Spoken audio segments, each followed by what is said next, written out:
विचार, उनकी पीड़ा, ये सब उनका एक समावेश पूरा चे गुवेरा में था।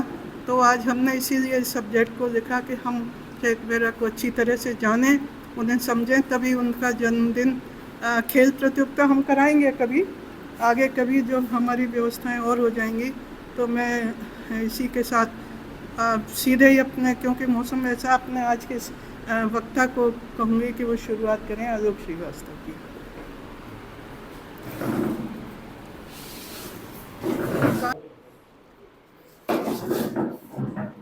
आज की इस संगोष्ठी के अध्यक्ष आदरणीय घासीराम जी, संयोजिका सुनीता जी,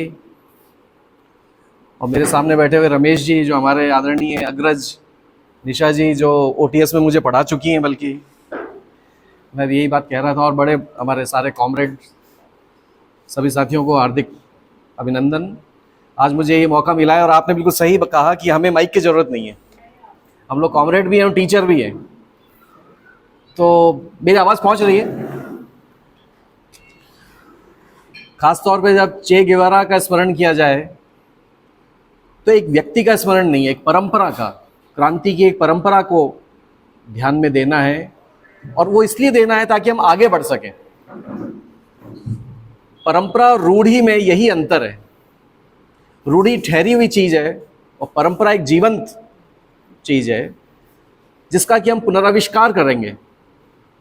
हम उसको ज्यों का त्यों स्वीकार कर लें जरूरी नहीं है, हम उसमें से जो शुभ पक्ष है उसको लेते हुए आगे बढ़ें।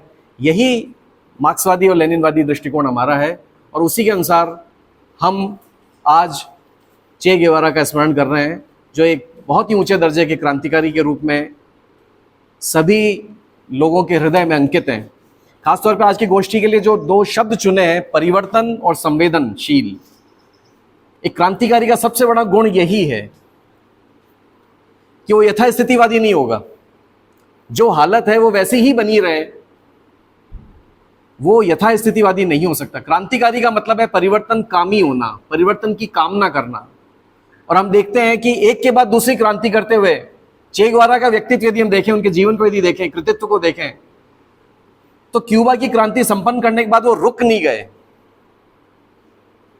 वो इसके बाद आगे बढ़ते हैं, कांगो पहुंच जाते हैं, जंगल का रास्ता वापस चुनते हैं, वापस आते हैं क्यूबा, थोड़े समय रहते हैं, फिर बोलीविया चले जाते हैं। तो बार बार परिवर्तन की कामना, ठहराव उनको पसंद नहीं है। जड़ता जो है वो तो मुर्दे का लक्षण है। हालांकि व्यवस्थाओं को बनाने के लिए संरचनाओं का निर्माण जरूरी होता है, लेकिन हम सब ये जानते हैं कि संरचना ठहराव मांगती है, और ये एक बहुत बड़ा द्वंद्व है चेतना और संरचना का। यदि इसे मैं आम फहम भाषा में कहूं तो रोमांस और गृहस्थी।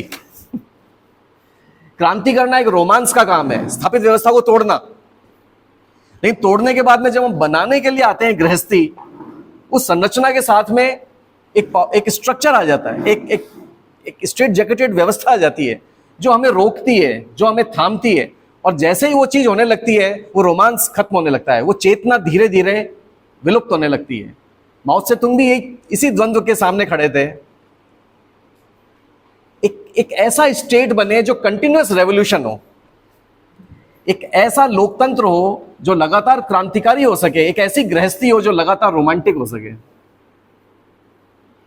ये सबसे बड़ा द्वंद्व है क्रांतिकारी के सामने, और उसी द्वंद्व से माओ से तुम भी निकल रहे थे, लेनिन भी निकल रहे थे, और चे गेवारा और कास्त्रो भी निकले। उनमें से कुछ ने चेतना वाला रास्ता पकड़ा और वो लगातार भागते रहे। भागने का मतलब छोड़ के पलायन नहीं, अगला स्टेप क्या, वहां क्यों नहीं, वहां क्यों नहीं। हमारे यहाँ पॉलिटिकल साइंस में बड़ा थिंकर हुआ रूसो, वो भी ऐसे ही रोमांटिसिस्ट है, बल्कि अच्छे शब्द, एक बेहतर शब्द मेरे पास नहीं है, लेकिन आवारगी जिसको कहते हैं इन्वर्टेड कोमास में, वही जो राज कपूर वाली गर्दिश में हूं आसमान का तारा हूं, आवारा है। आवारा का मतलब बुरा होना नहीं, लेकिन वो ठहर नहीं रहा है, उसको शांति नहीं है। आप देखेंगे यही अतृप्त कामना जो है चे गेवारा के व्यक्तित्व में आपको दिखाई देगी, और एक सच्चे क्रांतिकारी का कि यही जिजीविषा है कि वो लगातार बढ़ता रहे। कई बार ये मजाक में कहा जाता है कि 25 साल तक यदि कोई मार्क्सवादी ना हो तो उसके पास में दिल नहीं है, और उसके बाद में भी यदि वो मार्क्सवादी है तो उसके पास में दिमाग नहीं है, ऐसा कहा जाता है। तो मैंने उसको ये जवाब दिया कि सवाल यह है कि एक बार जब आदमी मार्क्सवादी बनता है तो उसकी उम्र 25 पे ही ठहर जाती है, फिर वो बूढ़ा नहीं हो सकता। बूढ़े होने का मतलब है यथास्थितिवादी होना।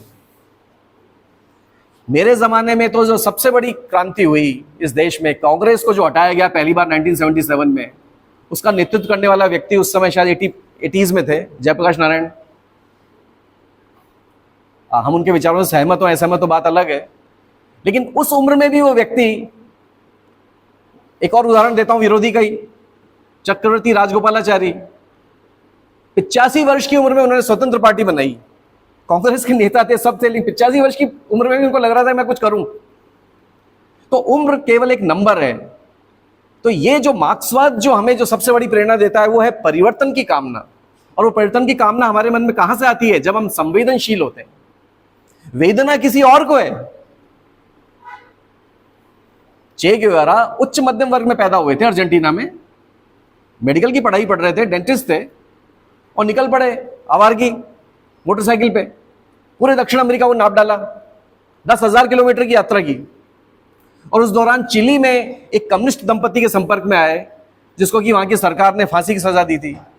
और आगे बढ़े, ग्वाटेमाला में तख्ता पलट हो रहा है, CIA जो है एक जन पक्षधर सरकार को जो है वो हटा रही है।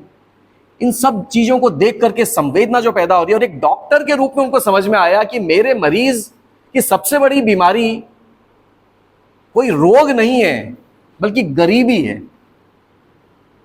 यदि ये गरीब नहीं होंगे तो कई सारी बीमारियां नहीं होंगी। ये बात उनको समझ में जैसे ही आती है तो उनकी चेतना का रूपांतरण होता है और वो डी क्लास होते हैं। हमारे यहां महात्मा गांधी डी क्लास हुए, जवाहरलाल नेहरू काफी हद तक डी क्लास हुए, मोतीलाल नेहरू, जिस वर्ग में पैदा हुए हम उसके अपनी संवेदना की वजह से, क्योंकि वेदना किसी और को है, हमें नहीं है, लेकिन हम उसके प्रति चूंकि सिंपैथी रख रहे हैं, इम्पैथी रख रहे हैं, रादर समानुभूति है हमारे मन में, तो उस संवेदना से हमारे मन में ये भाव पैदा होता है। क्रॉन्च पक्षी जैसे मारा गया और वेदव्यास को लगा कि अरे यार, ये वाल्मीकि को लगा कि ये क्या, मर तो कोई और रहा है, लेकिन कविता का स्फुटन यहां पे हो रहा है। क्रिएटिविटी वहां से आती है। क्रांति की चेतना सबसे बड़ी क्रिएटिविटी है, रचनात्मकता है, और वो आई उस संवेदना से, जब एक डॉक्टर के रूप में उस व्यक्ति ने देखा कि बीमारी की जड़ गरीबी में है, और ये गरीबी जो उनको समझ में आ रहा था, इसके पीछे साम्राज्यवाद है। थोड़ा सा इस बात को समझते हैं हम लोग। संयुक्त राज्य अमेरिका के पास में एक बहुत अच्छी चीज ये थी जो कि ब्रिटेन, फ्रांस, बेल्जियम, पुर्तगाल, डच, इन देशों के पास में नहीं थी। ये सब देश साम्राज्यवादी थे। संयुक्त राज्य अमेरिका ऑफिशियली एक ही कॉलोनी थी उसकी, फिलीपींस। इसके अलावा वो दम भरते थे कि हम लोकतांत्रिक हैं। तो जब देश आजाद हो रहा था हमारा देश, मतलब 47 में और उसके आगे 50-60s में, तो अमेरिका का एक आकर्षण था लोगों की, तीसरी दुनिया के देशों में, कि ये साम्राज्यवादी नहीं है, क्योंकि उनका साम्राज्य, जैसा कि जवाहरलाल नेहरू ने ग्लिम्पसेस ऑफ वर्ल्ड हिस्ट्री में शब्द इस्तेमाल किया, अदृश्य साम्राज्य था। वो था मुनरो डॉक्ट्रिन। वहां के जो राष्ट्रपति थे मुनरो, उन्होंने एक सिद्धांत दिया। उन्होंने कहा कि अमेरिकाज आर फॉर अमेरिकन्स, यानी कि उत्तर अमेरिका और दक्षिण अमेरिका में यूरोपीय शक्तियां हस्तक्षेप ना करें। यदि वो ना करें तो ये सारे देश जो दक्षिण अमेरिका के थे, ये सब 19वीं शताब्दी में आजाद हो चुके थे, बराए नाम राजनीतिक आजादी हासिल हो गई थी। इन सब देशों की अर्थव्यवस्था में अमेरिका की किसी ना किसी वर्चस्व वाली बहुराष्ट्रीय कंपनी का पूरा कब्जा हुआ करता था। अदृश्य साम्राज्य, जिसको आगे चल के कहा गया उपनिवेशवाद, नव उपनिवेशवाद। तो सबसे पहले नव उपनिवेशवाद को, यह बात चे गेवारा ने बोली, हमने झेला है, क्यूबा ने झेला, दक्षिण अमेरिका के अन्य देशों ने झेला है। हम लोग तो साम्राज्यवाद और ये सोच रहे थे अमेरिका तो लोकतंत्र का गढ़ है, लेकिन इनको मालूम था कि अमेरिका का लोकतंत्र बुर्जुआ लोकतंत्र है। और वहां से इन्होंने इस बात को समझा कि इस गरीबी के पीछे जो जड़ है वो है साम्राज्यवाद और उपनिवेशवाद और नव उपनिवेशवाद की। और इसी समय इनको साथ मिलता है ये सब चल रहा है इनके बीच में अब, लेकिन मध्यवर्ग की जो मजबूरियां होती है, नौकरी करने के लिए मैक्सिको पहुंचते हैं और वहां इनकी मुलाकात होती है कास्त्रो से, फिडेल कास्त्रो, राउल कास्त्रो। ये लोग असफल विद्रोह कर चुके हैं और फिर उनके साथ शामिल होते हैं और केवल 100 गुरिल्ला योद्धाओं के साथ में 1959 में इन्होंने क्यूबा में क्रांति कर दी। अभी ये क्रांति वामपंथी क्रांति नहीं है, अभी ये क्रांति मार्क्सवादी क्रांति तो है ही नहीं, अभी तो ये साम्राज्यवाद विरोधी जनवादी क्रांति है।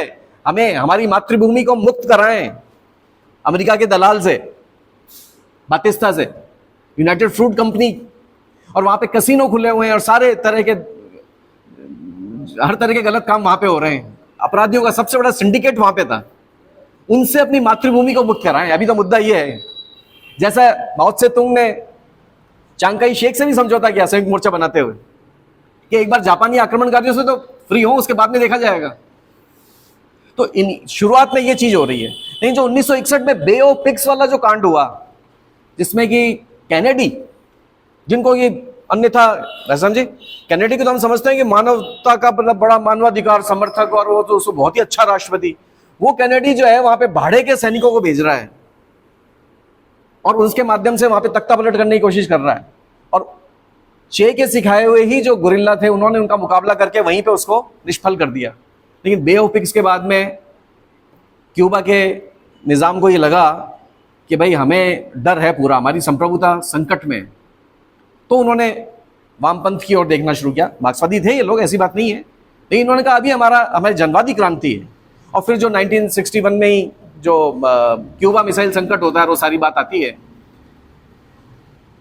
इस बीच में चे जो है, चे गेवारा के दिमाग में जो आप थोड़ा सा हम समझना चाहें इस बात को कि 1956 में जो 20वीं पार्टी कांग्रेस सोवियत संघ की थी, उसमें जो बात आई शांतिपूर्ण सह अस्तित्व और गैर पूंजीवादी विकास का रास्ता, हालांकि इसको संशोधनवादी माना जाता है, लेकिन इसमें एक तर्क है, इस बात को हमें समझना चाहिए। और चे इसका विरोध करते हुए भी इसमें जो अच्छी बात है वो निकालते हैं। और हम देखिए मामला क्या था, ये कहा गया कि दुनिया के स्तर पे 4 अंतर विरोध हैं। एक तो पूंजीवादी देशों के अंदर बुर्जुआ वर्ग और सर्वहारा वर्ग, इनके बीच में है। दूसरा है जो साम्राज्यवादी देश हैं, विकसित पूंजीवादी देश, G7 जिनको कह रहे हैं हम आजकल, उनके बीच में आपस में बाजार के बंटवारे को लेकर झगड़ा। तीसरा है इन साम्राज्यवादी देशों और समाजवादी देशों के बीच में, 1 2 3 अपन आगे पीछे कर सकते हैं, बेसिकली मैं बता दूं। और चौथा है साम्राज्यवादी देश और तीसरी दुनिया के देशों के बीच में।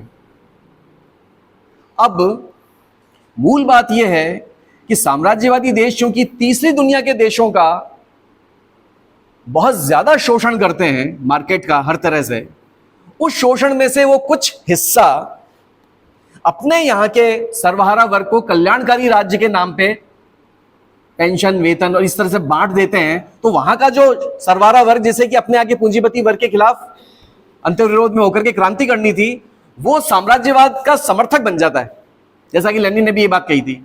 तो पहली बात तो इस लूट की वजह से उन्होंने अपने यहाँ की क्रांति को, दूसरा इस लूट के बल पे साम्राज्यवादी देश शस्त्रों की एक दौड़ शुरू करते हैं, क्योंकि उनके पास तो ये लूट का पैसा आ रहा है। लेकिन इसका मुकाबला करने के लिए समाजवादी देशों को अपनी मेहनत, और जो उनके पास तो लूट है नहीं, उनके पास तो उपनिवेश है नहीं, तो वो अपने यहाँ के लोगों को कहते हैं कि तुम ज्यादा मेहनत करो और इस पैसा में से कुछ हम शस्त्रास्त्र प्रतिस्पर्धा में भी खर्च करें। लेकिन धीरे धीरे इसका फल ये निकलेगा कि सोवियत संघ के, पूर्वी यूरोप के देश कहेंगे कि हम इतनी मेहनत कर रहे हैं, इसके बावजूद हमें वो लाभ नहीं मिल रहे हैं जो कि पश्चिमी यूरोप और अमेरिका के लोगों को मिल रहे हैं। और अंततः यदि विचारधारा का साथ टूट जाएगा तो अंततः सोवियत संघ का विखंडन होगा जो कि हुआ।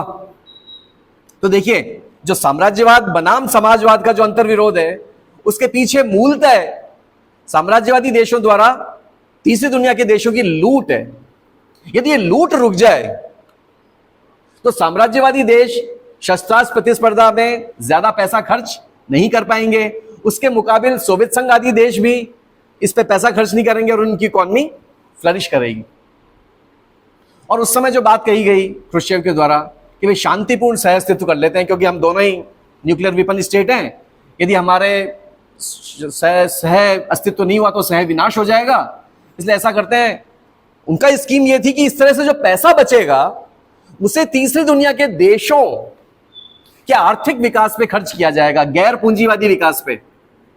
आसमान में डैम बना दिया जाएगा इजिप्ट में, भारत में भिलाई में कारखाना खुलवा दिया जाए, ताकि ये देश, तीसरी दुनिया के देश, साम्राज्यवादी देशों से धीरे धीरे उनके शिकंजे से बाहर निकलें। ये मूल बात थी। लेकिन इसमें जो एक दोष था जिसकी ओर माओ त्से तुंग ने इशारा किया था, वो था थर्ड वर्ल्ड कंट्रीज। क्योंकि थर्ड वर्ल्ड कंट्रीज में दो हैं, एक तो थर्ड वर्ल्ड का स्टेट है और एक थर्ड वर्ल्ड के पीपुल है। तो थर्ड वर्ल्ड का स्टेट जो है उसको मदद करने का मतलब वही नहीं है जो थर्ड वर्ल्ड की जनता का को मदद करने का मतलब है। तो माओ त्से तुंग उस समय कह रहे थे कि भाई ये इस तरह से जो आप कर रहे हैं ये ठीक नहीं है, बल्कि हमें वहां के आंदोलनों का समर्थन करना चाहिए, कम्युनिस्ट पार्टी का समर्थन करना चाहिए। वो एक अलग तरह का रास्ता था। लेकिन हम देखें ये जो पूरा रास्ता है, इसमें चे गेवारा दरअसल यही काम करने जा रहे हैं कि तीसरी दुनिया के देशों, वहां की जनता, वहां के कम्युनिस्ट आंदोलन, वहां के प्रगतिशील आंदोलनों को साम्राज्यवाद के सामने खड़ा कर देना। और साम्राज्यवाद से यदि ये देश मुक्त हो जाते हैं तो अंततः वो पूरा जो कुचक्र है जो मैंने आपके सामने अभी रखा, जिसकी वजह से उनके खुद के भी अंतर्विरोध प्रबल होंगे, वो समाजवादी देशों के ऊपर भी उतना दबाव नहीं बना पाएंगे और अंततः उनके यहां खुद में भी क्रांति होने की स्थितियां हो जाएंगी। जैसा कि रामविलास शर्मा ने भी अपनी किताब में लिखा है इस बात को, मार्क्स और पिछड़े हुए समाज, इस बात को समझाया उन्होंने कि जो 1848 में कम्युनिस्ट मैनिफेस्टो लिखते हुए जो लग रहा था कि क्रांति अभी होने वाली है, वो अभी नहीं हो पाई। तो इसके बारे में मार्क्स और एंगल्स ने सोचा और सोचते सोचते इस बात पे आए कि किसानों की भूमिका और उसके साथ ही उपनिवेशों की भूमिका, क्योंकि वहां लिखा हुआ है इमेंस मेजॉरिटी, सर्वहारा वर्ग विशाल बहुसंख्यक हो जाएगा तब क्रांति होगी। तो विशाल बहुसंख्यक तो तब होना जबकि पूंजीवादी क्रांति पूरी सफल हो। पूंजीवाद ने समझौता कर लिया सामंतवाद से, वो पहले बहुसंख्यक हो ही नहीं रहा है, किसान जो है अभी भी है वहां पे। तो किसानों का या तो सर्वहाराकरण हो और तब जाकर के वो हमारे साथ आए, या इसके बजाय ये है कि हम सीधे ही किसानों की लड़ाई लड़ें। एंगल्स ने बाकायदा लिखा इस बारे में कि अभी कम्युनिस्ट पार्टी का काम यह है कि किसानों की जमीन बचाए। किसानों की जमीन बचाए मतलब उनकी निजी संपत्ति की रक्षा करे।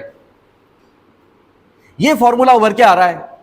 और उसकी वजह, एक बड़ी वजह यह भी है इसके साथ साथ, जैसा कि मार्क्स ने लिखा कि जब तक आयरलैंड पे इंग्लैंड का कब्जा रहेगा तब तक इंग्लैंड का श्रमजीवी वर्ग क्रांति नहीं कर सकता। आयरलैंड क्या, उनका तो कब्जा भारत में था।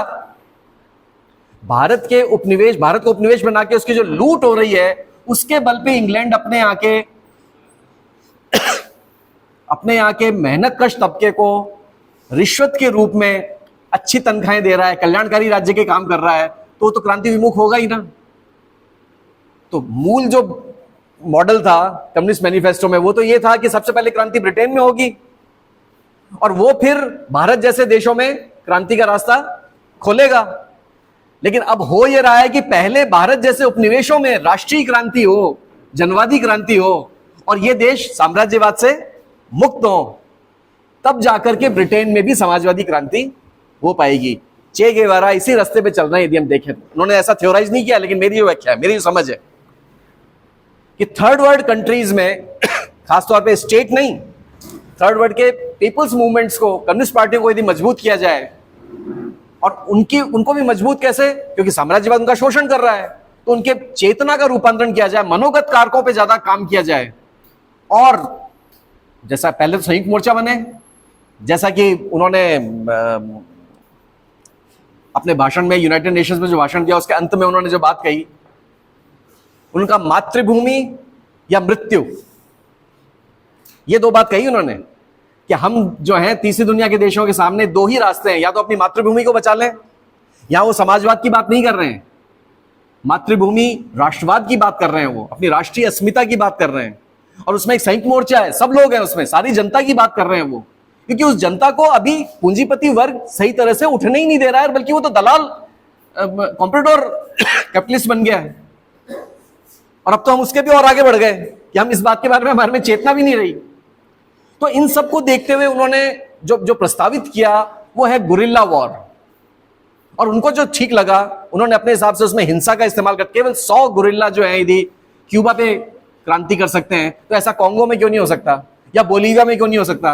लेकिन नहीं हुआ। क्योंकि देखिए, इस बात को हमें समझना चाहिए, जैसा मैंने अपनी शुरुआत में कहा था वक्तव्य की, कि हम उनकी सब बात को मानने जरूरी नहीं है। हम अपने आप भगत सिंह को भी देखें यदि, तो भगत सिंह सैंडर्स की हत्या करने के बाद में भागते हैं, लेकिन असेंबली में बम फेंकने के बाद में वो गिरफ्तारी देते हैं। ये एक फर्क है।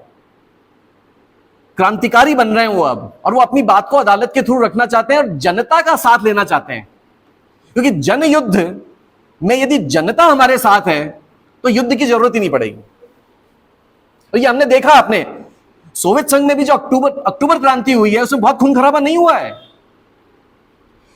वो 10 दिन जब दुनिया हिल गई, बहुत ज्यादा खून खराबा नहीं हुआ है, क्योंकि जनता हमारे साथ है।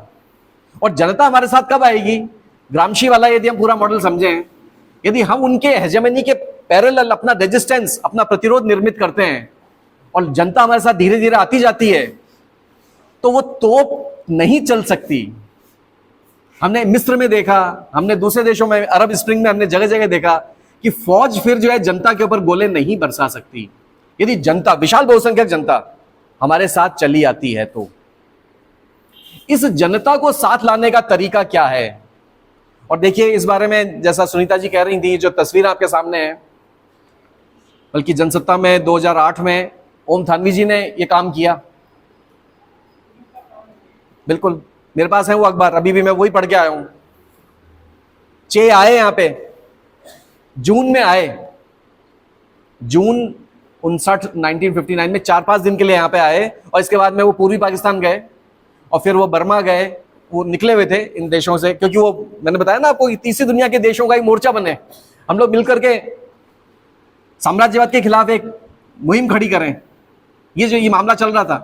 तो वो भारत में आते हैं और भारत के बारे में एक रिपोर्ट लिखते हैं। वो समझे, स्पेनिश भाषा में वो रिपोर्ट जो है, थानवी जी वहां जाके लेके आए, वहां से, वहां के दस्तावेजों में थी क्यूबा में, और उसे यहाँ उन्होंने जेएनयू के किसी छात्र से, स्पेनिश पढ़ाई जाती है यहाँ पे, तो उससे अनुवाद करवाया उसका। तो वो जो रिपोर्ट है पूरी, प्रेमचंद जी जानते होंगे, इस रिपोर्ट पूरी छपी है जो, उसमें उन्होंने जो बात कही है, मैं आपको उसमें से कुछ एक बताना चाहता हूं बात। और एक उन्होंने यहाँ पे आकाशवाणी में के भानुमति कोई थी महिला, उनको, उनके साथ में उनका इंटरव्यू भी हुआ। उसमें उन्होंने कहा, उनसे पूछा कि भाई आप कम्युनिस्ट हैं, आप, क्योंकि उस समय तो कम्युनिस्ट होने का मतलब हिंसक होना समझा जाता था तो आप तो हिंसा के पक्षधर हैं। तो इन्होंने कहा, मैं अपने को कम्युनिस्ट नहीं कहूंगा। चे कह रहे हैं ये बात, मैं एक कैथोलिक होकर जन्मा, एक सोशलिस्ट हूं और बराबरी में और शोषक देशों से मुक्ति में भरोसा रखता हूं। कम्युनिस्ट नहीं होना एक नेगेटिव बात नहीं कह रहे हैं, वो कह रहे हैं मैं सोशलिस्ट हूं अभी, और मैं अभी शोषित देशों के का एक मोर्चा बनाने के काम में निकला हूं, समानता और बराबरी की बात के लिए मैं काम कर रहा हूं। ये बात ऑन रिकॉर्ड है। और फिर उन्होंने कहा, अपनी रिपोर्ट में लिखा, बल्कि ये तो उनके उसमें इंटरव्यू में, रिपोर्ट में लिखा कि महात्मा गांधी के गूढ़ व्यक्तित्व के माध्यम से भारत ने अपने सत्याग्रह को जारी रखा और अंततः अपेक्षित स्वतंत्रता हासिल की। जनता के असंतोष के बड़े बड़े शांतिपूर्ण प्रदर्शनों ने अंग्रेजी उपनिवेशवाद को आखिरकार इस देश को हमेशा के लिए छोड़ने के लिए बाध्य कर दिया। ये दो कथन जो मैंने आपके सामने रखे हैं, जनता को लंबे संघर्ष में साथ लाने का तरीका हिंसा नहीं हो सकती। भगत सिंह जैसों ने भी इस बात को समझ लिया, रामप्रसाद बिस्मिल ने भी इस बात को समझ लिया था। रामप्रसाद बिस्मिल की यदि हम आत्मकथा पढ़े तो इस बात को लेकर वो बड़े दुखी हैं कि जिस जनता के लिए हमने ये काकोरी एक्शन किया है, आज वो जनता आंदोलित ही नहीं है हमारे लिए। हम पे डकैतों के रूप में मुकदमा चल रहा है और कोई आंदोलित नहीं है हमारे लिए। हम कोई अपना घर भरने के लिए डकैती की थी क्या? इस जनता के लिए तो की थी। नहीं, जनता हमारे प्रति बिल्कुल संवेदनशील नहीं है। जनता की तरफ देख रही, कांग्रेस की तरफ देख रही, गांधी की तरफ देख रही है। इसलिए भगत सिंह ने तय किया कि व्यक्तिगत दुस्साहसिकतापूर्ण कार्रवाई करने के बजाय असेंबली में बम फेंकते हैं, गिरफ्तारी देते हैं, और मैं फिर कोर्ट को एक मंच के रूप में इस्तेमाल करूंगा। मेरी बातें जब अखबार में छपेंगी, उस समय के अखबार आज से अच्छे थे छापते थे बातें। तो जनता समझेगी कि हमारा एजेंडा क्या है। बम का दर्शन, फिलॉसफी ऑफ बॉम्ब, तो बताएंगे हाँ ये है हमारा दर्शन, सुनिए। तो ये जो इवन देखिए जेल में भी 65 डेज की भूख हड़ताल कर रहे हैं, वो अहिंसक तरीका है ना। और सबसे बड़ी बात हिंसा और अहिंसा की नहीं है, बात है जन क्रांतिकारी प्रयत्न की। क्रांति जो है वो चंद लोग क्यूबा में कर सकते हैं, लेकिन देखिए कांगो में नहीं कर पाए, बोलीविया में नहीं कर पाए। मैं आलोचनात्मक आदर की बात कर रहा हूं। आदर जो है वो अंधविश्वास से नहीं होता है, आलोचना के साथ ही होगा, उसमें क्या दिक्कत है। तो जैसे भगत सिंह का ये एक क्या कहें, इसका अंतरण हो रहा था, एक नए व्यक्तित्व में आ रहे थे और उन्होंने जो काम किया, जेल को एक लाइब्रेरी में तब्दील कर दिया और जो उन्होंने विचार लिखे वो हमारे लिए बड़े मार्गदर्शक हैं। वैसा ही यदि हम देखें तो ये बात ओम थानवी जी अपने उस आर्टिकल में लिखते हैं कि जब इतनी अहिंसा की बात आई तो वापस जाकर के वही हिंसा वाले काम में कैसे लगे रहे वो एक अलग चीज है। क्योंकि हिंसा की आराधना मार्क्सवाद का काम नहीं है, ये फासिज्म का काम है। हमारे लिए हिंसा एक विवशता है, क्योंकि हमें प्रभु वर्ग के राज्य तंत्र का मुकाबला करना है, इसलिए हमें अपनी एक पैरेलल हिंसात्मक मशीनरी खड़ी करनी पड़ती है। ये हमारी मजबूरी है, उसकी आराधना करना ये काम फासिस्टों का है। और होता यह है कि हम जब अपनी वाकई मशीनें खड़ी कर लेते हैं तो उस मशीन के इस्तेमाल की जरूरत ही नहीं रहती, क्योंकि वो मशीनरी तभी हमारे खिलाफ आएगी जबकि जनता उसके साथ होगी। ये ग्रामशी ने बहुत क्लियरली स्पष्ट किया और ये हमारे राष्ट्रीय आंदोलन से निकल के आई हुई बात है, हम उसी में से निकले हुए लोग। तो इस तरह से यदि हम चे गेवारा को देखें, वापस से समझें और हम देखें कि उनके गुरिल्ला युद्ध को, मैं अभी आने से पहले राजीव गुप्ता सर से भी बात कर रहा था क्योंकि मैं उनके एवज में यहाँ पे आया हूं। तो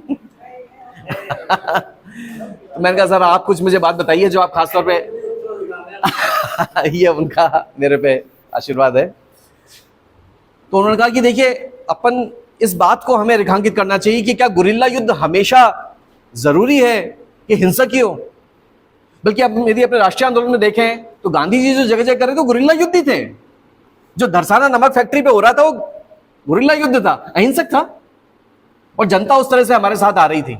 हम उस जनता जैसी आज है वैसी ही थी। इतने लोग जुटते थे कांग्रेस के जलसों में, लेकिन धीरे धीरे बढ़े क्योंकि जनता से जुड़े हुए मुद्दे उठाए गए। नमक सत्याग्रह के बावजूद नमक कानून वापस नहीं लिया गया, ये ऐतिहासिक तथ्य है।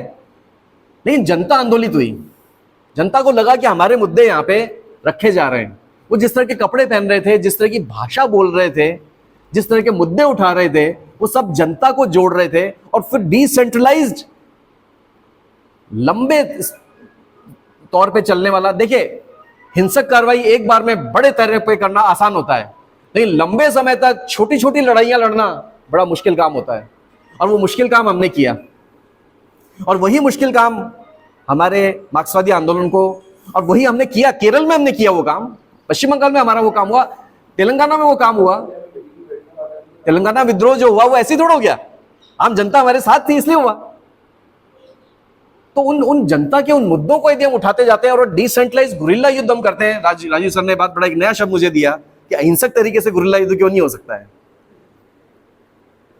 तो वो यदि, क्योंकि देखिए अब साम्राज्यवाद जिस सेटिंग के साथ में आ रहा है नया, जिस तरह से हमारी चेतना पे नियंत्रण कर रहा है, हमारी सोच को, हमारी समझ को, हमारी चॉइस को, हम सोच रहे हैं कि मेरी चॉइस है, लेकिन ये सब प्लांटेड। हम सोच रहे हैं कि मैं इस तरह की शर्ट पहन रहा हूं तो शायद मेरी सलमान खान ऐसी पहन रहा है इसलिए मैं ऐसी पहन रहा हूं। ये सब जो है, मतलब ये सब चीजें कैसी हमारी चेतना को, जो वन डायमेंशनल मैन की बात जो मार्क्यूजन ने कही थी, और दूसरी तरफ आप स्टेट काल देख लीजिए, जो बात सोची तो गई थी सोवियत संघ के लिए 1984 जॉर्ज ऑरवेल, लेकिन दरअसल ऑरवेलियन स्टेट तो ये हो गया है क्या, पेगासस। हम जो भी बात कर रहे हैं, जो भी प्रिज्म प्रोग्राम जो है ना, सब हम जो भी बात कर रहे हैं फोन पे, नहीं भी कर रहे हैं, वो स्विच ऑफ भी पड़ा है तो भी सब कुछ कंट्रोल हो रहा है, सब मालूम है उनको। हर सप्ताह जो है अब अपने गूगल पे उसमें आ जाता है कि पिछले सप्ताह में आप कहां कहां गए थे। सर्विलेंस स्टेट है हम लोग, और ये तथाकथित डेमोक्रेटिक स्टेट है। ये बात सोची गई थी किसके लिए? सोवियत संघ के लिए। जॉर्ज ऑरवेल जब 1984 लिख रहे थे तो उन्होंने उनके लिए कहा था ये बात, तो वो तो हो गया खत्म। लेकिन अमेरिका में यही चीज हो रही है। वो किसके नाम पे हो रही है? 9/11 के नाम पे कि साहब इस आधार पे हम जो है थोड़ा सा आतंकवादियों को, लेकिन उसके आधार पे उन्होंने VR99 जो मूवमेंट चला था, ऑक्यूपाई वॉल स्ट्रीट, उस आंदोलन को ऐसे ही कुचला उन्होंने, क्योंकि उनको एक एक चीज, हमारे यहाँ जुडिशरी को ही कंट्रोल कर रहे हैं इस तरह से, पेगासस के थ्रू हो रहा है। तो जब इस तरह के हालात हैं तो हम उन पुराने तरीकों से नहीं चल सकते हम। और पुराने तरीके, मैंने शुरुआत जो की रूढ़ी और परंपरा, हमें उन्हें रूढ़ियों की तरह नहीं चिपकना है। नदी में चीजें आती हैं तो जैसा इलाहाबाद यूनिवर्सिटी में वहां की छात्र संघ का उद्घाटन था, उसमें जवाहरलाल नेहरू और राहुल संगीतन का भाषण था। राहुल जी ने उसमें कहा कि साहब भारत की परंपरा में जो है एक नदी की तरह है, लेकिन इसमें जो है मुर्दे भी आ रहे हैं और अच्छा स्वच्छ जल भी आ रहा है, तो ये हमें चयन करना पड़ेगा। तो जवाहरलाल नेहरू को जब नंबर आया तो उन्होंने कहा कि साहब ये बात मैं कहता हूं तो आप लोगों को बुरा लगता है, लेकिन आज ये बात महापंडित राहुल संगीतन ने कही है। तो पीछे कुछ लोग बैठे थे दक्षिणपंथी, और ये राहुल जी ने कही है जो कि पुरानी पोथियों में तैरते उतरते रहे हैं। तो उन्होंने कहा कि साहब तैरते उतरते ही रहे, पार नहीं जा पाए। तो जवाहरलाल ने कहा कि बिल्कुल सही कहा आपने, जो कुएं के मेंढक होते हैं वो इस पार से उस पार चले जाते हैं, जो ज्ञान के समुद्र में होते हैं वो तैरते ही रहते हैं, गोते ही खाते रहते हैं। तो हम जिस परिवर्तन की बात कर रहे हैं उसमें हम अपने को भी प्रश्न, और एक अच्छा कम्युनिस्ट वही होता है जो आलोचनात्मक विवेक के साथ होता है। लेनिन ने बात कही हमें, तो डेमोक्रेटिक सेंट्रलिज्म है, लेकिन सेंट्रलिज्म के पहले डेमोक्रेटिक है। हम अंदर पूरा वाद विवाद करते हैं, करेंगे और अपनी बात रखेंगे और एक संयुक्त मोर्चा बनाएंगे। ये जो बात है, इस परिवर्तन की कामना के साथ में, संवेदना के साथ में ही क्रांतिकारी बना जा सकता है। और इसका सबसे बड़ा उदाहरण चे गेवारा है, जिन्होंने, जैसा कि मैंने आपको बताया कि थमे नहीं, रुके नहीं, वो क्यूबा में बड़ी आसानी से मिनिस्टर बन गए थे। 33 साल की उम्र में मिनिस्टर बन गए थे, बड़ा आसान था। वहां के बैंक के अध्यक्ष हो गए थे, मतलब वित्त मंत्री समझ लीजिए एक तरह से, उद्योग मंत्री थे, बन जाते, कैरियरिस्ट हो गए, हो गया ना सारा, मोक्ष मिल गया अब तो। नहीं, उसके बाद रुकते नहीं है, वापस से रास्ता जंगल की तरफ निकल पड़ते हैं। या तो गौतम बुद्ध जंगल की तरफ गए, सिद्धार्थ जो है फिर बुद्धि बने, और वो जो है हमारे क्रांति का एक आइकन बन जाते हैं। और देखिए पूंजीवाद की तो फितरत है कि जो चीज बिकती है उसको वो बनाएगा। यदि चे गुएवारा की बनी हुई शर्ट उनकी बिकती है तो वो बेचेंगे, उनमें उनको क्या दिक्कत है। लेकिन यदि हम ये बात उन युवकों तक पहुंचा पाए कि ये बंदा है कौन जो आपको दिख रहा है, इस टेढ़ी टोपी वाला और एक सितारा लिए हुए, लाल सितारा, और इन आंखों में एक जो जिस तरह की बात है, जो ये कह रहा है कि यदि तुम्हें अन्याय को देख के गुस्सा आता है तो तुम मेरे कॉमरेड हो। जो बंदा ये कहता है कि सच्चा क्रांतिकारी वास्तव में गहन प्रेम की भावना से संचालित होता है। मुझे मखदूम मोहिउद्दीन याद आते हैं जो कहते थे दुनिया के मजदूरों एक हो तो ठीक है, लेकिन दुनिया के प्रेमियों एक हो, क्योंकि प्रेम सबसे बड़ी क्रांतिकारी है, ताकत है, भावना है, स्थापित व्यवस्था से विद्रोह करती है ना वो।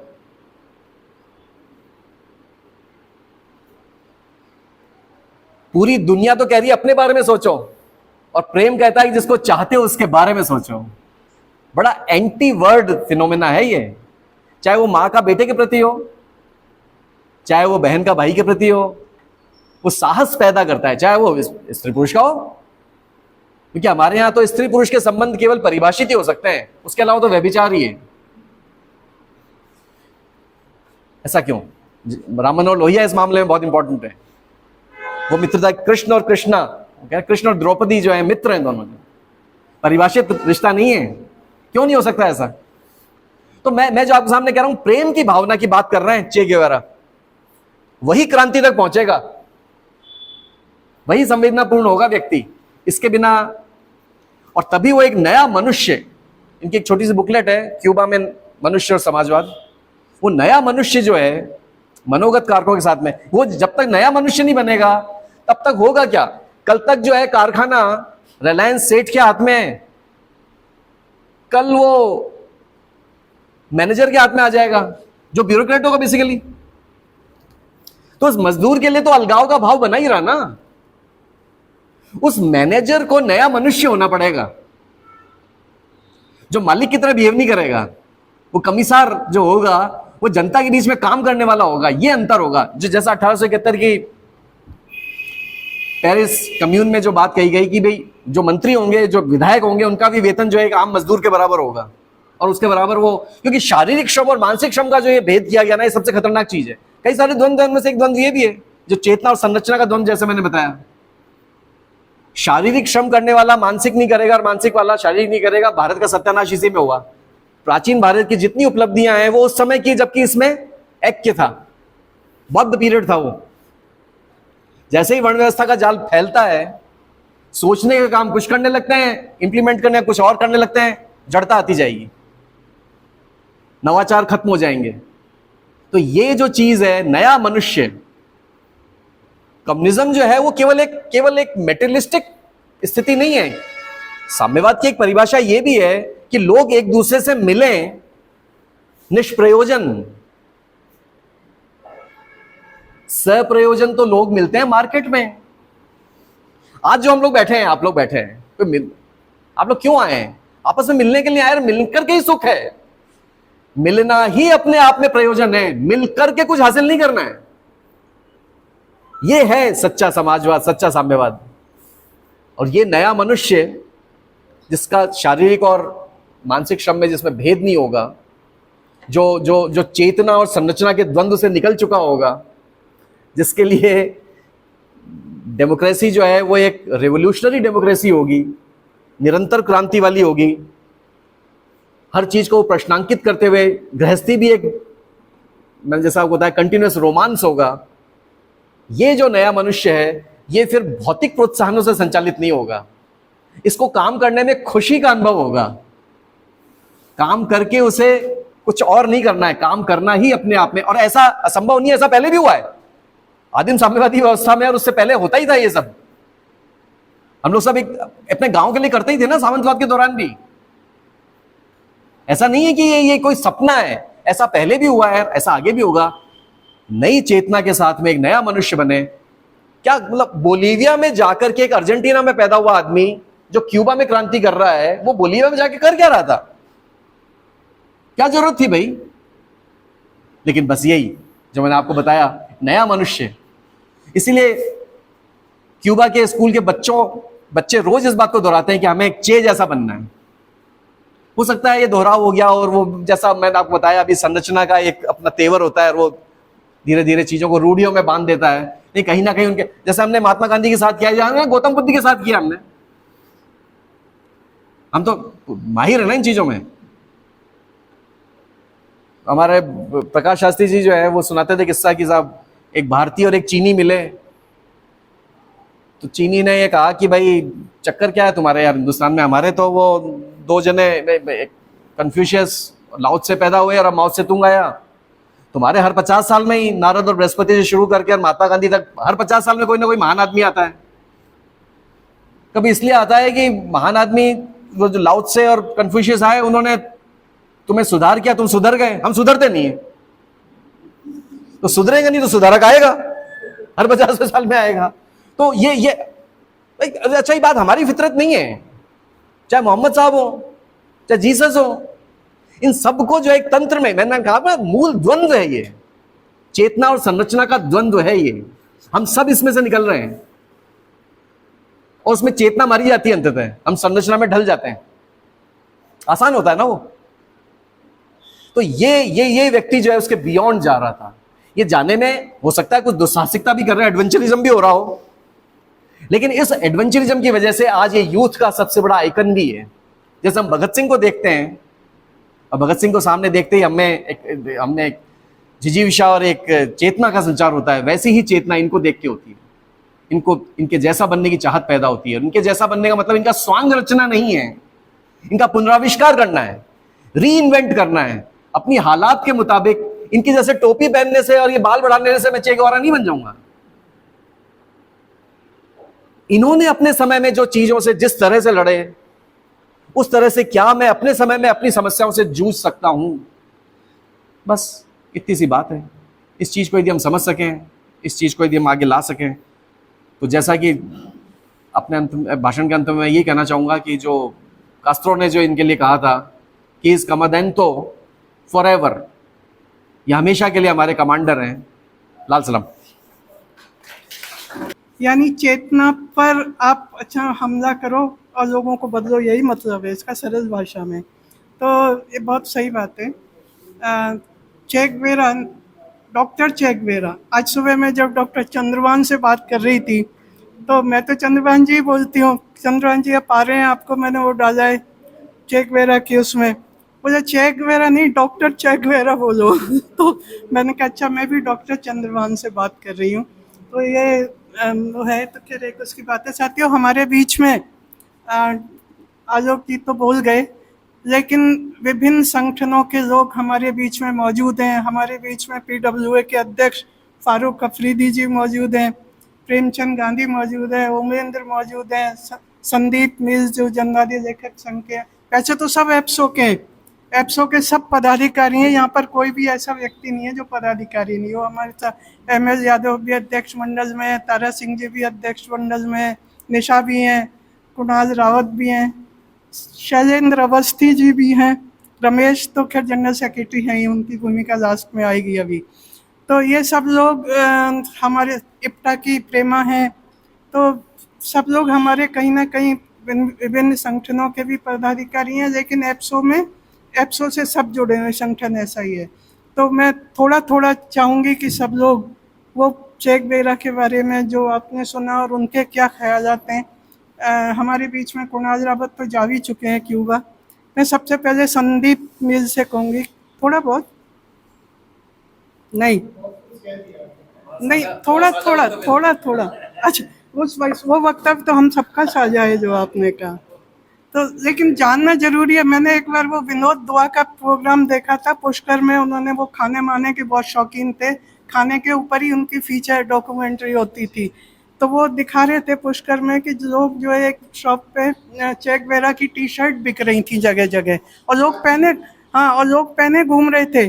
तो उन्होंने उस दुकानदार से पूछ लिया तुम ये बेच रहे हो, ये किसकी जो है फोटो है? तो उसने ये तो बता दिया किसकी है, लिखा हुआ था। वो कौन थे? तो बोले नहीं कहीं के बड़े जो है डॉन वॉन थे, मारा मारी करते गुंडे थे, ये उसकी जानकारी थी। और लोग इसीलिए T-शर्ट खरीद रहे, किसी को नहीं पता चे गुवेरा कौन है, और लेकिन उनकी जो है स्टाइल, उनकी T-शर्ट सब जो है इस्तेमाल हो रही है। तो मैं आगे बोलने के लिए, कुणाल रावत आप जा चुके हैं अब क्यूबा, थोड़ा सा जो है अपने अंदर।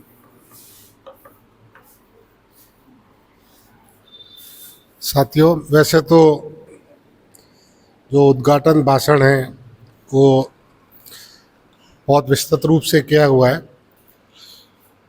मेरे को वर्ल्ड यूथ स्टूडेंट फेस्टिवल में क्यूबा जाने का मौका मिला, और उत्तरी कोरिया जाने का भी 2 फेस्टिवल में मेरे को मौका मिला। चेक के बारे में, क्यूबा में एक जुनून है। मतलब हम समझते थे मार्क्स और लेनिन का पूरी दुनिया में कम्युनिस्ट पार्टी में जुनून है, और क्यूबा में जो हमको देखने को मिला कि भयंकर जुनून है। हो सकता है हिंदुस्तान में भी बहुत नौजवानों में जुनून है चेक के बारे में, जितना मैं स्टूडेंट फेडरेशन में काम कर पाया। और जो आज का सब्जेक्ट है, मैं इसलिए बोलने के लिए खड़ा हुआ हूँ कि क्यूबा में घर घर में चेक को पूजा जाता है। पूजा क्या, पूजने की तो बात नहीं कहता, मगर उसका क्रांति का पालन किया जाता है, उसको समर्पित है। और उसी का कारण है कि अमेरिका के बिल्कुल नज़दीक होते हुए और अमेरिकन हमले जो चारों तरफ होने के बावजूद भी जितनी भी पाबंदियां हैं उसके लगने के बावजूद भी और सोवियत संगठन के विघटन के बावजूद भी आज क्यूबा वहाँ पर खड़ा हुआ है लाल झंडा टाके हुए, और उसकी कम्युनिस्ट व्यवस्था की वो चेक के समर्पित और उनके प्रति चलने वाले लोगों के विचारों की वजह से चला हुआ है। बहुत खूबसूरत देश है। मैं तो कई जगह कहता हूँ कि इतना खूबसूरत देश दुनिया में कहीं नहीं है क्यूबा के मुकाबले। क्यूबा के मुकाबले और अब बहुत सारा दुनिया का टूरिस्ट, तो अमेरिका ने बदनाम कर रखा था, जाने नहीं देते थे लोगों को करने से। तो मैं तो सबसे यही निवेदन करूंगा कि क्यूबा जाने का, जैसे बहुत लोगों को कहीं अयोध्या जाने का होता है, कई जगह कहीं हज में जाने का होता है, कईयों को केदारनाथ जाने का होता है, कई जन होता है। तो मेरे ख्याल से अगर हमको दुनिया में कहीं जाना है तो क्यूबा ज़रूर जाना चाहिए। यही मेरा निवेदन है, यही मेरा धन्यवाद।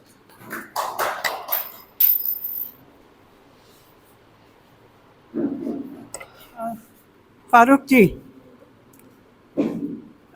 PWA के प्रगतिशील लेखक संघ के प्रदेश अध्यक्ष फारूक अफरीदी जी से कहूंगी कि वो आए, कुछ बोलें।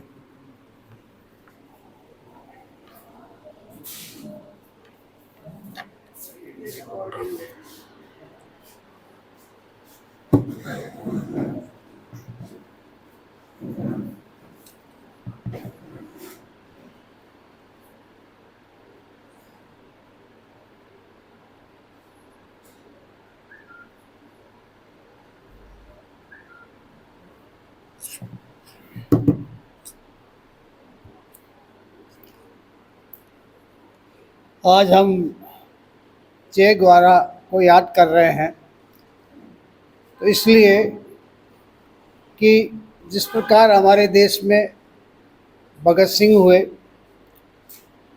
और दूसरे क्रांतिकारी युवा नेता हुए, उन लोगों ने जिस प्रकार इस देश को आज़ादी दिलाई, लोगों की मानसिक गुलामी से आज़ादी दिलाने की बात करें तो चे गुएवारा हमेशा प्रासंगिक रहेंगे, आज भी प्रासंगिक हैं। गांधी के विचार एक ज़माने में बहुत ही, एक पीढ़ी थी जो उसको बहुत ही मान सम्मान के साथ याद करती थी, लेकिन आने वाले समय में गांधी अप्रासंगिक कर दिए गए हैं। अप्रासंगिक हुए नहीं हैं, गांधी कभी अप्रासंगिक होंगे भी नहीं, लेकिन उसके बावजूद एक ऐसी पीढ़ी हमारे यहाँ ऐसी पनपी जिसने गांधी के विचारों को आत्मसात करने की बजाय गांधी के विचारों को खत्म करने का काम किया, और ये लगातार किया जा रहा है। पिछले 8-10 सालों के अंदर जो कुछ भी हो रहा है वो हम देख रहे हैं कि गांधी के विचार को ख़त्म करने की कोशिश की जा रही है। गांधी का नाम लिया जा रहा है, दिल में गांधी नहीं है, मुंह पे गांधी है। तो ये जो दोगलापन है हमारे यहाँ पर संस्कृति का, और संस्कृति और राष्ट्रवाद की बात करते हैं लेकिन गांधी को बुलाया जा रहा है।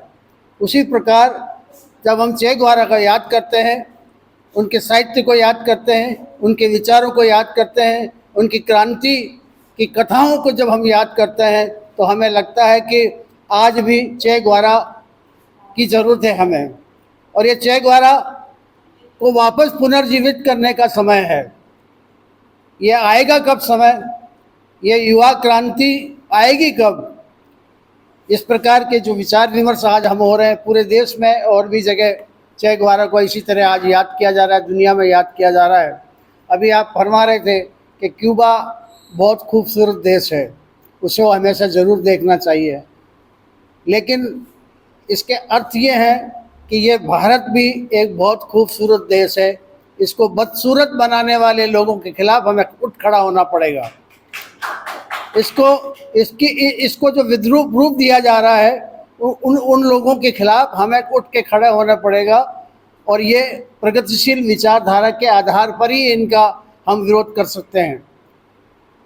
आज जो विचार दकियानूसी विचारों का जो एक साम्राज्य खड़ा किया जा रहा है, धीरे धीरे प्रगतिशील ताकतों को ख़त्म किया जा रहा है। हमारे लेखकों के साथ जिस प्रकार से अन्याय और अत्याचार हो रहा है, उन्हें जेलों में ठूसा जा रहा है, अभिव्यक्ति की आज़ादी पर जो ताला लगा दिया गया है, उस ताले को खोलने के लिए हम सबको मिलकर आगे आने की ज़रूरत है। यही हमको आज चे ग्वारा याद दिलाते हैं। बहुत कुछ कहा जा सकता है, चे ग्वारा को पढ़ने की ज़रूरत है, चे ग्वारा के कामों को देखने की ज़रूरत है, उसको आदर्श के रूप में हमारे जीवन में अंगीकार करने की ज़रूरत है। मैं ऐसा महसूस करता हूँ और इस प्रकार की जो गोष्ठियाँ हैं उनका विस्तार होना चाहिए और समय समय पर उनके साहित्य पर भी, उनके क्रांतिकारी आंदोलन पर भी अगर हम चर्चा कर सकें तो ये एप्सा का एक बड़ी भूमिका होगी।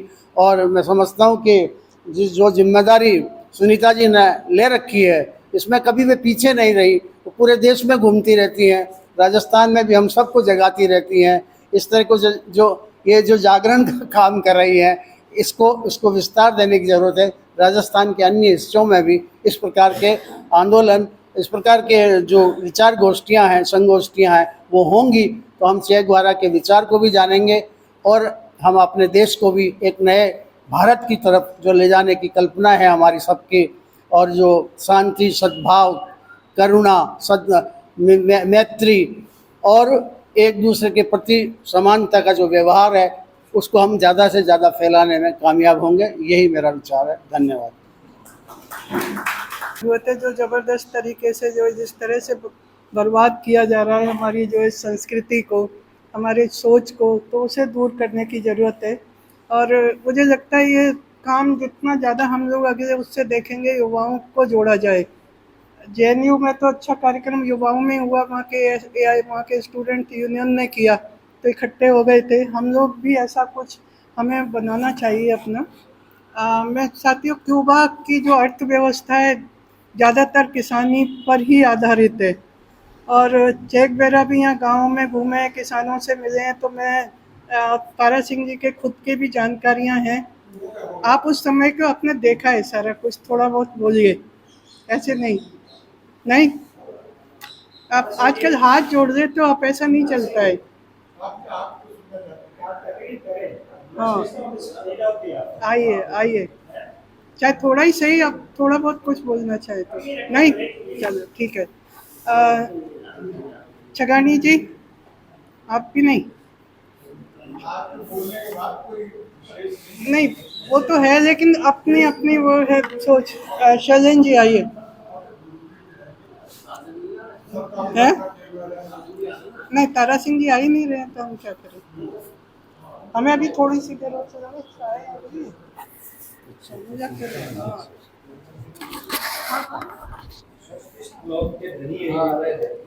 सोशलिस्ट क्या, मैं तो उस तबके में हूँ जिसको कि कोई महत्व नहीं है, इसकी कोई ताकत नहीं है, लेकिन ताकतवर है वो तबका, एकत्रित नहीं हो पाता है, इकट्ठा नहीं हो पाता है। इसलिए मैं तो अपने को उसी तबके में मानता हूँ, न सोशलिस्ट न कम्युनिस्ट।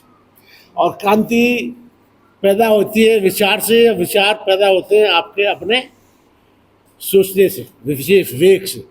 अब चे साहब के बारे में जैसे हम लोग कर रहे हैं, ये प्रतीक हैं। आज जिनको याद करने का मतलब इस प्रतीक के रूप में याद कर रहे हैं कि जो इन विचारों को बढ़ा सके और क्रांति को जन्म दे सके। आज होता जो है उसके खिलाफ बोलने से लोग डरते हैं। अफरीदी साहब कह रहे थे, सच है, ऐसा माहौल बना दिया गया है, भय का माहौल बना दिया गया है कि अच्छे अच्छे लोग लिखने और बोलने से डरने लगे हैं। और सच बात बोलने की ताकत और उनके पास काबिलियत भी है, लेकिन उसके बावजूद भी बोलने से डर है। और ये सच है, डर भय होता है, सबको होता है। कोई कहे मुझे डर नहीं लगता है तो गलत कहता है, होता है। लेकिन उसके बावजूद भी बहुत से लोग उस डर को किनारे करके बोलते हैं, जितना भी उनकी बात सामर्थ्य उसमें बोलते हैं, उस बात को आगे तक पहुंचाने की कोशिश करते हैं। लेकिन आज का माहौल ऐसा हो गया है कि जो साधन है अपने विचार को, अपनी बात को आगे बढ़ाने के, उनके ऊपर उन ताकतों ने कब्जा कर लिया है जो कि उसको वही रोक देते हैं। जैसे जेमर होता है ना, सिस्टम में वायरलेस वगैरह जेमर होता है। तो इस सरकार के कार्यकाल में पिछले 2 साल में, वैसे छोटा मोटा सब में होता है, लेकिन इस सरकार ने पूरी तरह से विचारों को आगे न जो फैलाने के लिए जेमर लगा दिया है। और जेमर के बहुत से तरीके हैं। एक तो तरीका ये है कि लोगों को उनके खिलाफ उकसाना, कोई कुछ बोले तो उसका नैतिक रूप से पतन, सही धारण करने की कोशिश करना। और जो बशी भाषा में कहते हैं ना, क्या हुटिंग वुटिंग करते हैं, पहले तो हुटिंग बोलते थे, आजकल तो इस जमाने में क्या कहते हैं, ट्रोलिंग बोलते हैं। हाँ, तो ट्रोलिंग करना, गाली गलौज करना। और इसके बाद भी कई जगहों पर जो हम रोज देख रहे हैं कि जो लोग सरकार की खिलाफत में कोई बात या जनता के समर्थन में कुछ बात करना चाहते हैं, उनके खिलाफ किसी न किसी तरीके से मुकदमे दायर करना, न्यायिक प्रक्रिया का दुरुपयोग करना, और न्यायिक प्रक्रिया भी उनके पास ऐसी कब्जे में है कि जैसा चाहते हैं तकरीबन वैसा ही हो जाता है। दिखाई पड़ता है कि न्याय हो रहा है, लेकिन न्याय हो नहीं रहा है। दिखाई पड़ना चाहिए जो न्याय होना चाहिए। आज क्या हुआ, 24 घंटे में ऐसे ऐसे फैसले हो रहे हैं कि आप किसी को बाहर कर दें। बात किसी एक के समर्थन की नहीं है, बात इसके समर्थन की नहीं है, बात इसकी है कि प्रक्रिया गलत है, तरीका गलत है। वो इसकी एक शख्सियत के खिलाफ 24 घंटे में ऐसे एक्शन कर सकते हैं, तो हम जैसे छोटे लोगों के बाद 24 सेकंड में बर्बाद कर सकते हैं। और यही भय बनाने का तरीका है। जो भय है, जो बनाने का तरीका है, वो यही है कि बड़े को पकड़ लिया और उन्होंने कहा और तो लोग अपने आप लड़ जाएंगे। लेकिन फिर भी ये प्रक्रिया हमेशा चलती रही है। जो लोग शासन में रहे हैं, जो लोग ताकतवर रहने की कोशिश करी है, उन्होंने इस तरह के काम करने की कोशिश हमेशा की है, लेकिन सफलता नहीं मिली है। लोग जागरूक हुए हैं, भले ही वक्त थोड़ा लगा है, लेकिन उसके बावजूद भी उन लोगों को अपनी सत्ता से हटना पड़ा है। और ये मैं तो निश्चित रूप से इस पर सहमत, मतलब विचार मेरा पक्का है कि भले ही हम लोगों को लग रहा है कि उसको भी लगता है कि समय बहुत ख़राब है, रात को अगर आंखें भी खुल जाती है तो कई बार घंटों ही सोचता रहता है क्या होगा, चिंता की वजह से क्या होगा। लेकिन ये भी देखते हैं कि हम कुछ कर नहीं पा रहे हैं। और सच ये है कि जो स्थितियाँ हैं वो ऐसी ही हैं। उस स्थितियों से जूझने की काबिलियत नहीं है, काबिलियत है लेकिन कुव्वत नहीं हो रही है, हमारा साधन नहीं है। और जैसे अभी बताया कि यूथ नहीं जुड़ रहा है, यूथ इसलिए जुड़ रहा है कि उसको तो अटका दिया गया है। उसको रोटी से बाहर सोचने का समय ही नहीं है। वो परिवार के लिए, भोजन के लिए अपनी उस व्यवस्था में अटक जाता है। 18-16 घंटे 15 घंटे काम करता है, फिर सो जाता है। उसके बाद विचार करने के लिए, इन चीज़ों को समझने के लिए टाइम नहीं है। और ये साजिश है, ये साजिश के तहत किया जाता है कि अगर वो लोग घिरे रहेंगे तो सोचेंगे नहीं, और सोचेंगे नहीं तो बोलेंगे नहीं, और बोलेंगे नहीं तो क्रांति नहीं होगी। बस ये साजिश है, उसको लगा हुआ है। आज की हम लोगों को सब वक्त था, हम लोगों के ज़माने में वक्त हुआ करता, पढ़ते भी थे, पेपर भी था, और उसका सोचने और सुनने का मौका मिलता था। आज लोग एक दूसरे से बातचीत भी नहीं कर पाते हैं, और बातचीत नहीं कर पाते हैं तो विषय आगे बढ़ेगा कैसे। तो खैर ये चीज़ें हैं, और इसके अलावा ये प्रक्रिया चलती रही है, चलती रहेगी आगे भी। लेकिन इससे लड़ने के लिए हमको हमेशा तैयार रहना है, और सब तैयार रहेंगे। इन्हीं शब्दों के साथ में अपनी बात समाप्त कर रहा हूँ। धन्यवाद। मैं आमंत्रित सर प्रेमचंद जी, कोई कविता विता इतनी सारी जो है उसमें आप लिखे रहते हो, और मैं वर्तमान परिस्थितियों पे चेक द्वारा की बात हुई, संवेदन स्थानीय समस्या मत बोलना, और देश की समस्या के ऊपर बात देश करनी की तो वो है। स्थानीय मित्रों, जैसा अफरीदी साहब ने, जैसा प्रोफेसर साहब ने शेख वाला जी की बात, तो आज की जो परिस्थितियां हैं वास्तव में देश में नहीं पूरी दुनिया में क्रांति की जरूरत है। और हमारे देश में जो हालात देख रहे हैं उसमें मैं सोचता हूँ यहाँ सभी प्रबुद्ध साथी हैं, उनसे कैसे मुकाबला करना है। फासिज्म का दंगा नाच कहने की जरूरत नहीं है। तो मैं तो छंगाली साहब से बात हुई, मैं छंगाली साहब आपसे कुछ बात करनी है कि भाई 18 तारीख को 4:30 बजे वो कार्यक्रम है। मैं ML यादव साहब से, कुणाल जी से, सबसे पागल की तरह से कि आज के जो हालात हैं उन हालात में हमको कैसे लोगों को खड़ा करना है कि किसान पर हमला हो रहा है। हम शेखवारा को याद करें ना, किसान पर हमला हो रहा है, उसके साथ क्या हो रहा है, मजदूरों के सारे कानून बदल दिए गए हैं, जहाँ सारी ट्रेड यूनियंस भी हैं, छात्रों के साथ में क्या हो रहा है, तो सारा उलट हो रहा है और हम कुछ कर नहीं पा रहे हैं। आज करने का समय है और आपकी ताकत इतनी है कि वो एक झटके में शांति मेहता के साथ जो चुनाव की प्रक्रिया है उसको यदि मैनेज कर सकें, जैसे किसान है तो किसान की बड़ी ताकत है, मजदूरों की भी ताकत सब जगह है। हाँ हाँ बिल्कुल बिल्कुल बिल्कुल हाँ। लेकिन आज जब चुनाव आ रहा है, कुणाल साहब, चुनाव मैं आपको केवल राजस्थान के चुनाव के संदर्भ में, रमेश जी मैं केवल इतनी सी निवेदन करना चाहता हूँ, आप देश के अंदर आज वो परिस्थितियाँ पैदा कर सकते हो जो पूरा हिंदुस्तान देखे, जयपुर से कर सकते हैं। किसान को, मजदूर को, दलितों के साथ भी जो अन्याय हो रहा है वो भी हो रहा है, और माइनॉरिटी के साथ जिस कदर से शुरुआत से और उनके एजेंडे में है सीधा सीधा। भाई हम कब बोलेंगे? अब ये चुनाव आ रहा है तो 4 महीने रहे हैं, क्या हम इन सब वर्गों के लोगों के साथ बात करके और एक माहौल बना सकते हैं? जयपुर की सड़कों पर क्या 10 लाख लोगों को उतार सकते हैं? मैं ये सोचता हूँ कि चे गुएवारा की ये जो संवेदनशीलता है, इसी को आधार बना करके हमको उस क्रांति का बिगुल बजाना चाहिए। ये सब ताकतें आपके साथ हो सकती है। धन्यवाद। मैं आज के जो मीटिंग की अध्यक्षता कर रहे प्रोफेसर घासीराम जी से कहूँगी कि आए और वो भी प्रेरणास्पद बातें कहे। मित्रों, वैसे तो अध्यक्ष के रूप में तो औपचारिकता मात्र ये रहती है कि भाई one have to tender the vote of thanks to the discourse there, लेकिन चूंकि अपने पास 2-3 वक्ताओं को यहाँ आना था, लिहाजा अपन 1-2 मिनट में ही संक्षेप में अपनी चर्चा को। सबसे पहले तो मैं प्रोफेसर आलोक को इस बात के लिए धन्यवाद देता हूँ कि he is not supplement anybody there.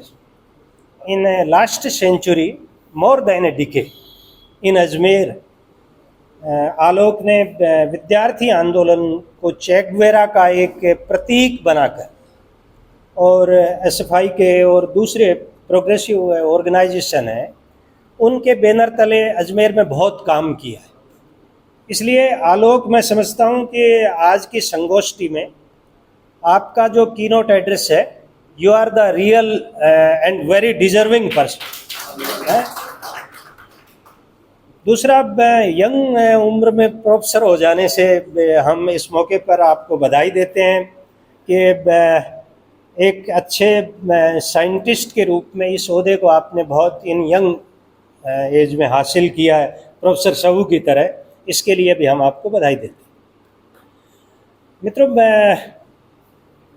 Cuba, मैं समझता हूँ कि कमेंट कह रहे थे जैसा कि this is very beautiful country, तो मैं समझता हूँ कि Cuba is not only beautiful in his geographical और अर्थमेटिक कंडीशन देयर।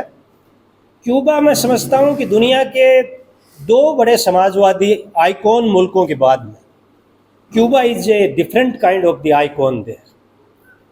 तीसरी दुनिया के देशों के लिए नव उपनिवेशवाद की मुखालफत करने के लिए अमेरिकी साम्राज्यवाद को सीधी चुनौती उसकी मान में जाकर, Cuba is not a simple example for the developing world there.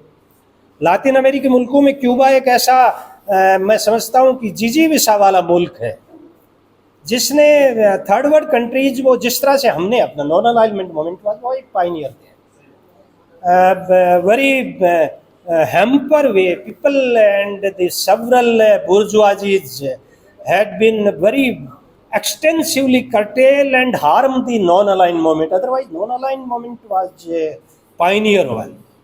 उसने एक नई दिशा दी थी कि भाई क्राइसिस से नहीं बल्कि हम लोग एक संवाद के माध्यम से दुनिया की जो डेवलपिंग मासेज हैं उनको एक नया रास्ता दिखा सकते हैं।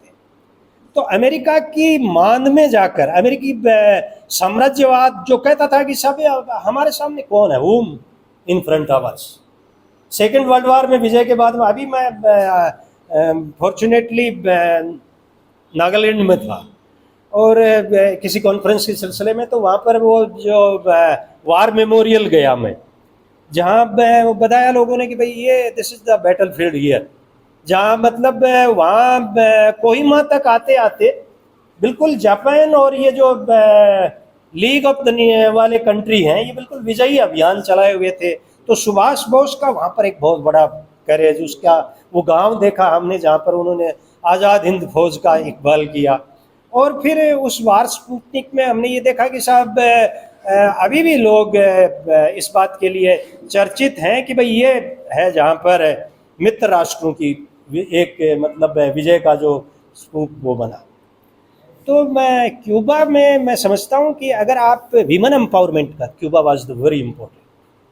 आपने देखा क्यूबन वीमेन अपने कंधे के पीछे, जिस तरह से नॉर्थ ईस्ट में महिलाएं किसी काम को करती हैं और बहुत जैसे कामगारी महिलाएं अपने पीठ के पीछे अपने बच्चे को बांध करके और ऊंचे पहाड़ पर चढ़ रही हैं, इसी तरह से वीमेन एम्पावरमेंट के लिए, डिसआर्मामेंट को करने के लिए क्यूबा की वीमेन ने एक अजयी फाइट करी।